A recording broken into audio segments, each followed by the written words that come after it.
सभी आयुर्वेदिक स्वास्थ्य प्रेमियों को राम राम। आज हम चर्चा करेंगे महिलाओं पे स्टिच मार्क को लेकर के। डिलीवरी के बाद सभी महिलाओं में स्टिच मार्क का बनना, पेट लटक जाना, निशान पड़ जाना, ये कॉमन देखने को मिलता है और इसको लेकर के महिलाएं बहुत परेशान रहती हैं, मानसिक तनाव में भी रहती हैं। तो आज इन निशानों के बारे में चर्चा करेंगे। और जो ये डिलीवरी के बाद पेट लटक जाते हैं, स्टिच मार्क बन जाते हैं और वहाँ की पेट के ऊपर जो इलास्टिसिटी होती है वो खत्म होती है और पेट पहले की तरह सॉलिड हो जाता है। इनके लिए हमारी प्रकृति माँ ने बहुत अच्छी अच्छी औषधियाँ दी हैं। इसी में एक औषधि का नाम है मोचरस।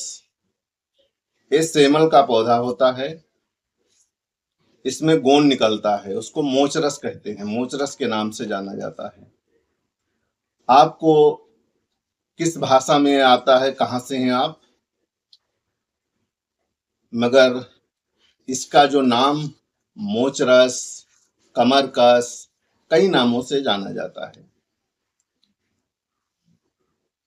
इसमें जो गोंद निकलता है उस गोंद को लेकर के और लोहे के तवे पर में रोस्ट करते हैं हल्का और इसका पाउडर बना लेते हैं। इस बात का विशेष ध्यान रखना है कि जो गोंद है वो ओरिजिनल होना चाहिए।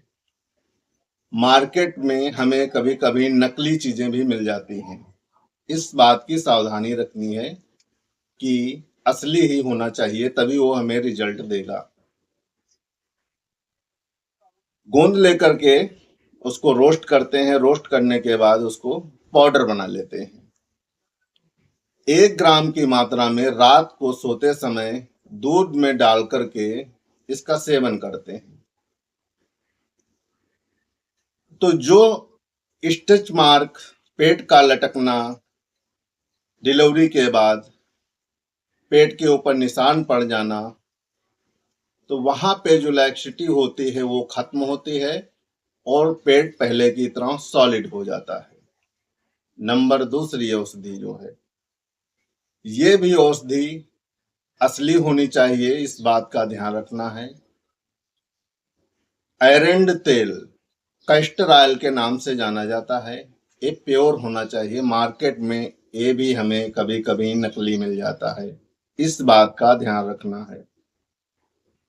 500 ml कैस्टर ऑयल को लेकर के लोहे की कढ़ाई में डालना है और मोचरस गोंद 50 ग्राम की मात्रा में उस कढ़ाई में डालना है और इसको धीमी आंच पर में 20 से 25 मिनट उसी में इसको चलाना है और फिर उसके बाद उतार करके जब ये ठंडा हो जाए, ठंडा होने के बाद इसको शीशी में रख लें और रात को सोते समय पेट पे जहां पे स्टिच मार्क हैं वहां पे इसको अप्लाई करते हैं, धीरे धीरे इसकी मालिश करते हैं इस तेल से। तो ये देखेंगे कुछ महीनों तक अगर आप ऐसा प्रयोग करते हैं तो वहां की इलास्टिसिटी खत्म होगी और पेट पहले की तरह सॉलिड होगा। जो स्टिच मार्क उस पे आए थे वो धीरे धीरे खत्म हो जाएंगे और आप इससे पूर्ण रूप से निजात पा जाएंगे। इसके साथ में कुछ योग क्रियाएं भी आप करते रहें, इस बात का ध्यान रखना है। चीजें नकली नहीं होनी चाहिए वरना रिजल्ट नहीं मिलते हैं। जय भगवान धन्वंतरी।